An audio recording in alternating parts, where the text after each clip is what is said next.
अनमोल वचन अखिल भारतीय संतमत सत्संग के संस्थापक और गृहस्थ में आनंद योग के जनक परम संत महात्मा परम पूज्य श्री यशपाल जी महाराज अर्थात परम पूज्य भाई साहब जी द्वारा प्रतिपादित इन अनमोल वचनों का पालन करना अति आवश्यक है। ये वचन हमारी गृहस्थ आध्यात्मिक साधना के लिए मूलभूत सिद्धांत हैं, जो इस प्रकार हैं। हम दुनिया की हर चीज की कीमत आंकते हैं, अपने मानव जीवन की कीमत भी जाने व परमात्मा की प्राप्ति हेतु साधना करें। मनुष्य योनि एक उपहार है, इसीलिए परमात्मा को धन्यवाद देते हुए आधा घंटा प्रातःकाल, आधा घंटा सायंकाल पूजा अवश्य करें। सत्संग, सतनाम व सद्गुरु को प्राथमिकता देते हुए इसी के आधार पर ध्यान योगाभ्यास अवश्य करें व गृहस्थ के कार्यों को परमात्मा का कार्य समझकर उसी की याद में संपन्न करें। हर समय ये ध्यान रहे कि गुरु कृपा द्वारा परमात्मा की पवित्र सत्ता का हमारी आत्मा में वास है, अतः मन में निरंतर अपने इष्ट देव का जाप करें। मान सम्मान की इच्छा न करें व अपमान से दुखी न हो। परमात्मा के अतिरिक्त किसी और का भय न करें। दूसरों की बुराई न करें, न सुने, सत्य व मधुर बोलें, अश्लील शब्द मुंह से ना निकालें, सभी से नम्रतापूर्ण व सुंदर व्यवहार करें। धर्म पत्नी के अतिरिक्त अपने से बड़ी से माता जैसा, बराबर की से बहन जैसा व छोटी से पुत्री जैसा व्यवहार करें। सांसारिक जीवन यापन की आवश्यकताएं अंतहीन है, इसलिए अधिक से अधिक समय सत्संग में व धन परोपकार में खर्च करें। याद रखें, न स्त्री माया है, न धन दौलत, न ही परिवार। माया वह है जो हृदय को परमात्मा से दूर हटा दे। अतः निरंतर सत्संग और सद्गुरु की शरण में रहने का प्रयास करें। भोजन अपने इष्ट को अर्पण कर प्रसाद रूप में परमात्मा की याद में करें। रात्रि में सोने से पहले अच्छे बुरे कार्यों का आत्मनिरीक्षण कर उसका समुचित पश्चाताप करते हुए ध्यान करें व प्रभु की गहरी याद में ही विश्राम करें। परमात्मा तू ही है, तेरी इच्छा पूर्ण हो।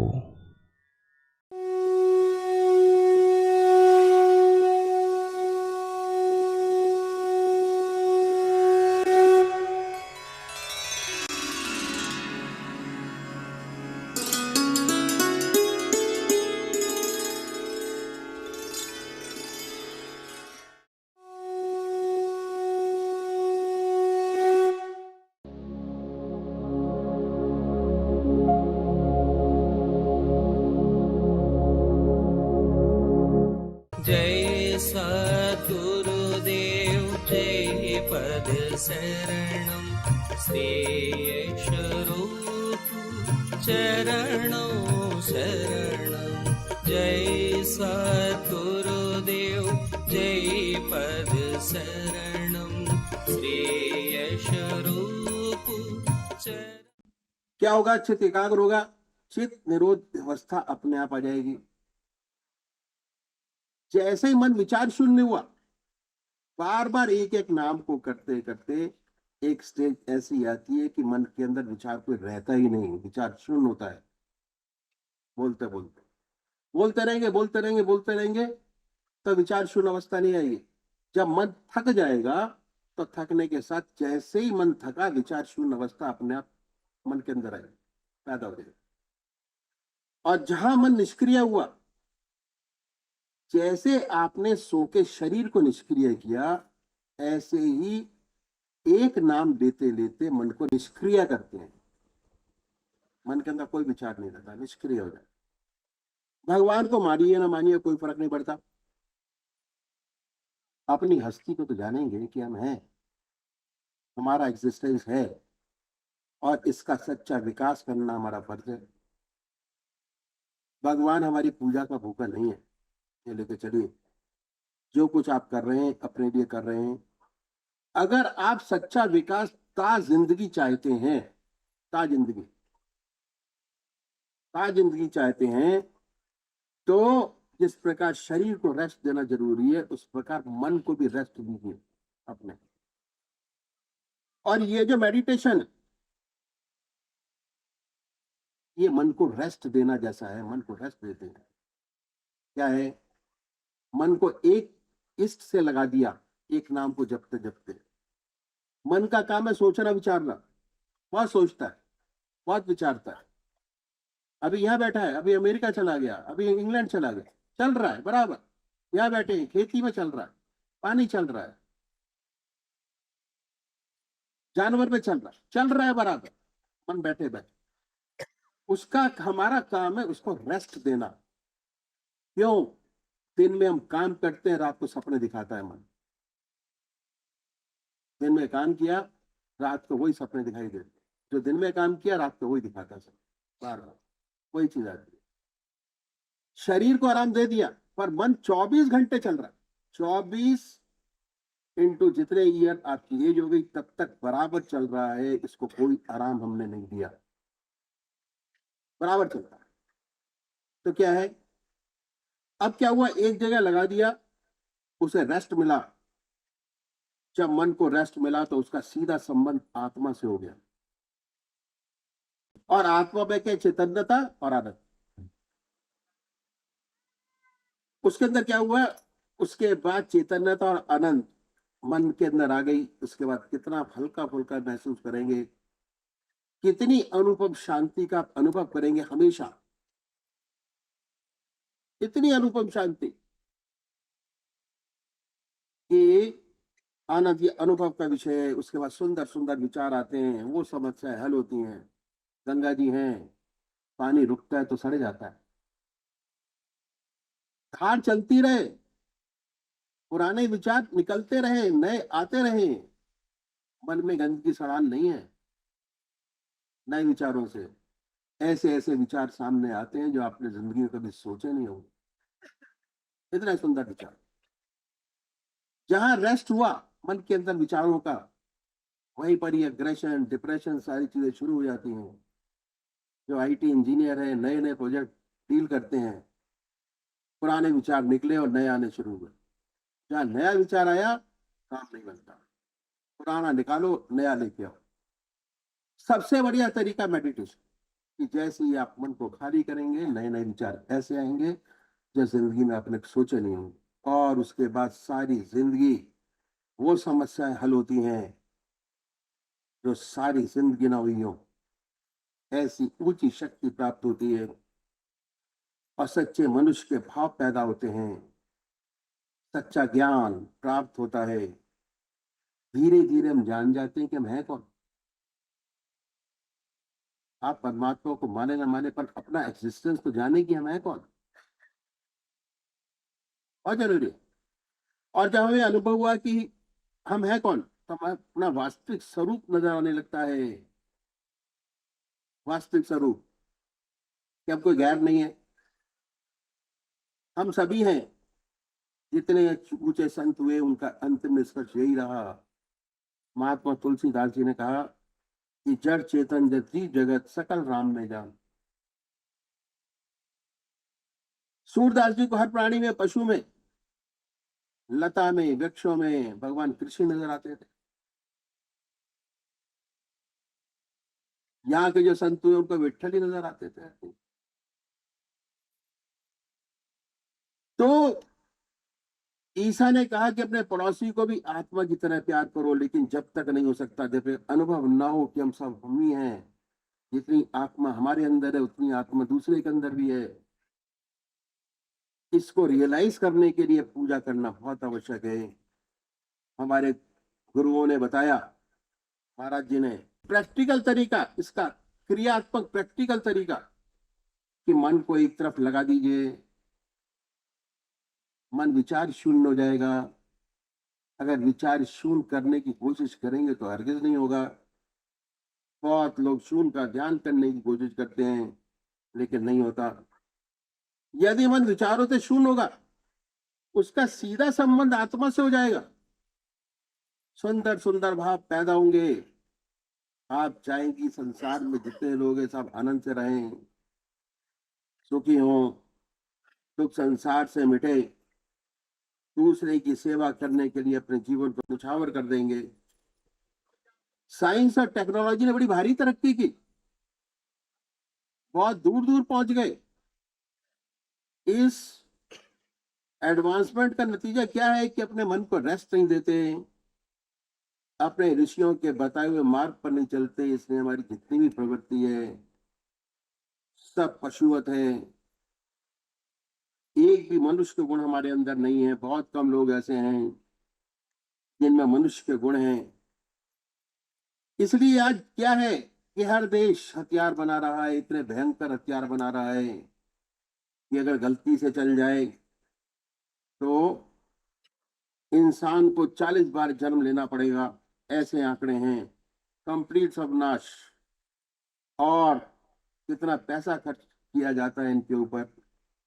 आइंस्टाइन ने बहुत सुंदर लिखा है कि जिस बूते पर हम चंद्रमा पर या कहाँ कहाँ पहुंचे हैं, लिखा है मैं नहीं जानता कि तीसरा विश्व युद्ध कैसे होगा। अगर चौथा हुआ तो सिर्फ डंडे और पत्थरों से होगा, ये नहीं जानता। और इतना बुरी हालत है। अब क्या है कि पूजा करना बहुत आवश्यक है, बहुत जरूरी है। जब मन को नींद आ जाती है और रूह भी गाफिल होती है, तब मैं अकेला होता हूँ और मेरे यार की महफिल होती है। जब मन सो गया, आत्मा सो गई, परमात्मा का दिव्य दर्शन होता है, तब सच्चा ज्ञान प्राप्त होता है। इसलिए पूजा करना बहुत आवश्यक है।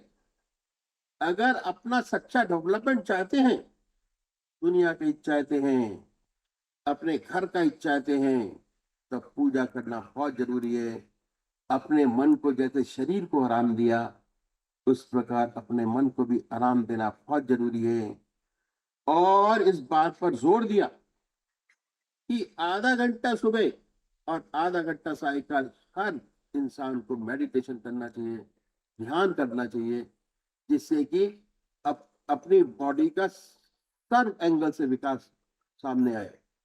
हमारे महर्षियों ने बताया कि चाहे आप गृहस्थी हो सन्यासी, आपको आधा घंटा प्रातःकाल संध्या वंदना अवश्य करनी चाहिए और आधा घंटा सायंकाल, 2 समय निश्चित कर दिए। और हमारे देश में 99% लोग परमात्मा को मानते हैं और अपने किसी न किसी ढंग से परमात्मा का पूजन करते हैं, ईश्वर को मानने वाले हैं।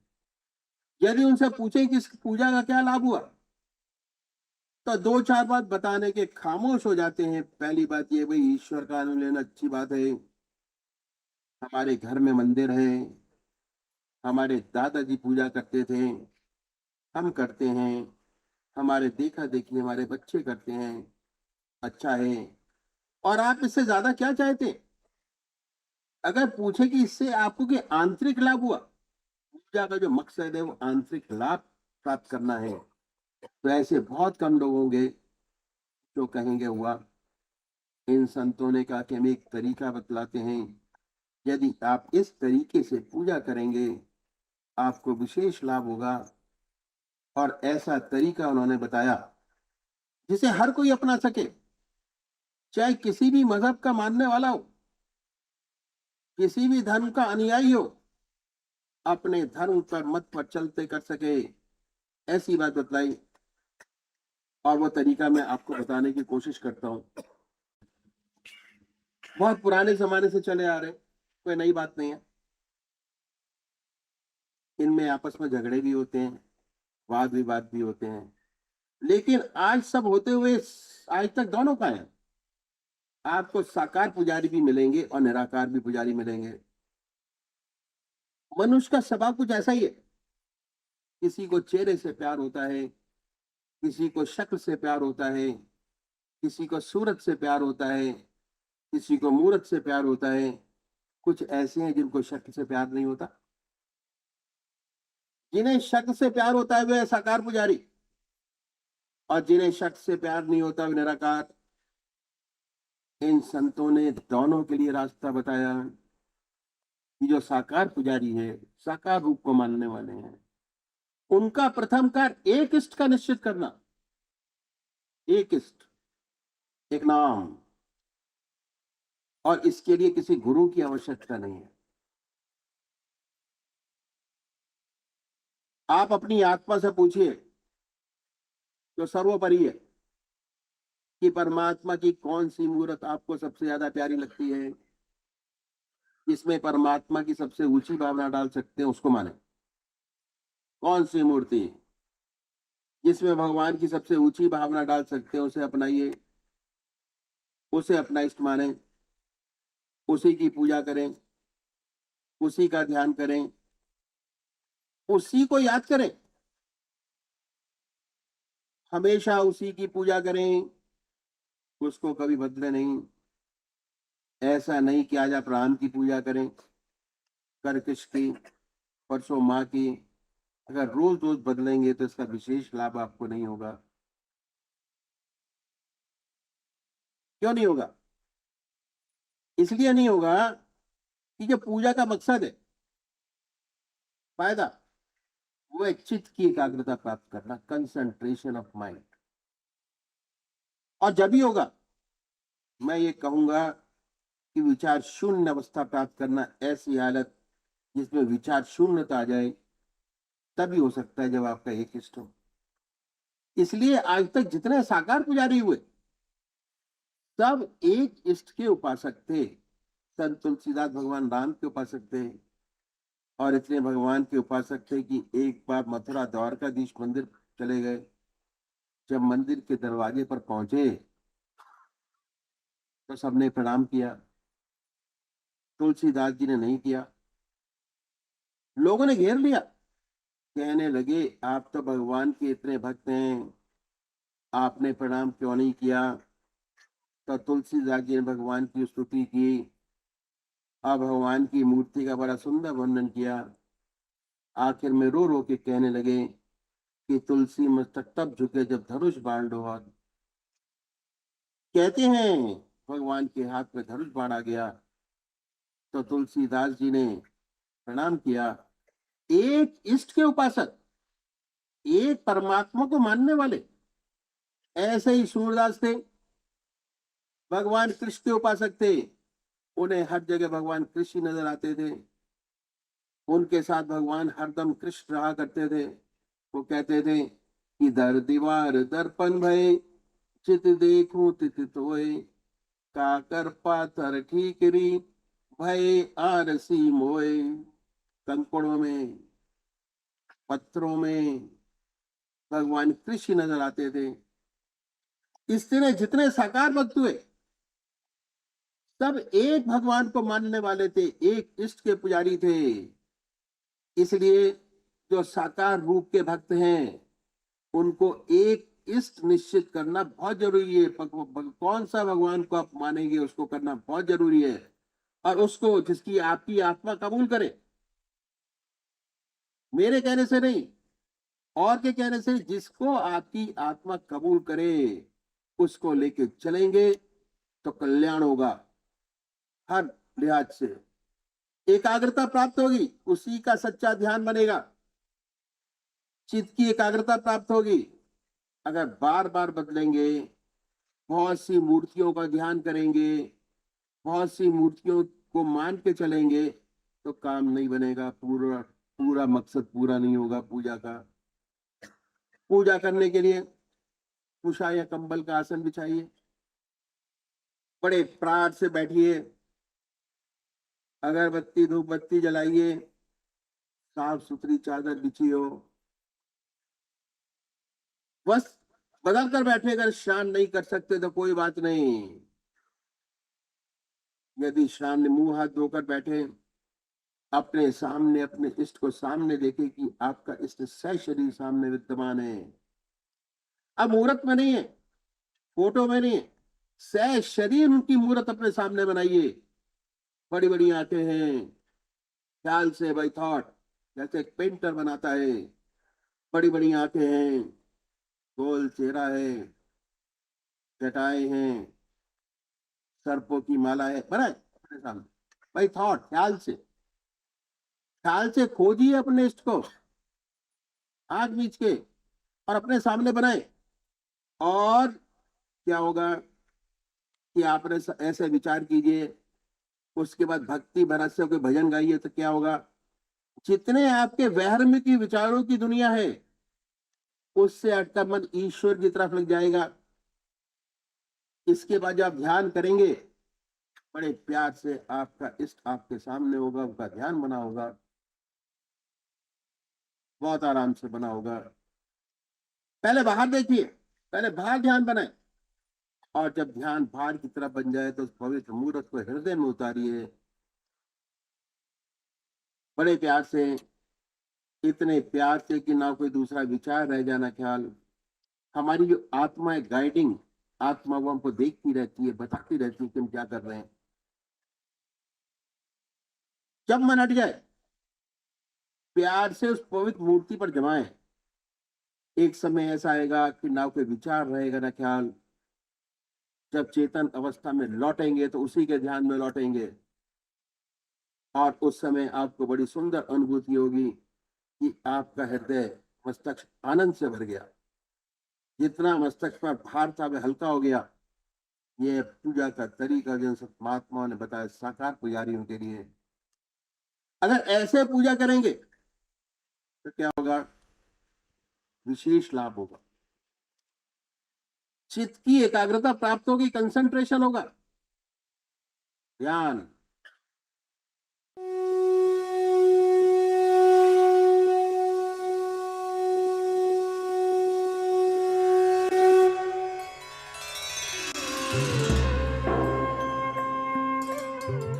ध्यान योग के कार्यक्रम आनंद योग से निशुल्क जुड़ने के लिए संपर्क करें 9810239677।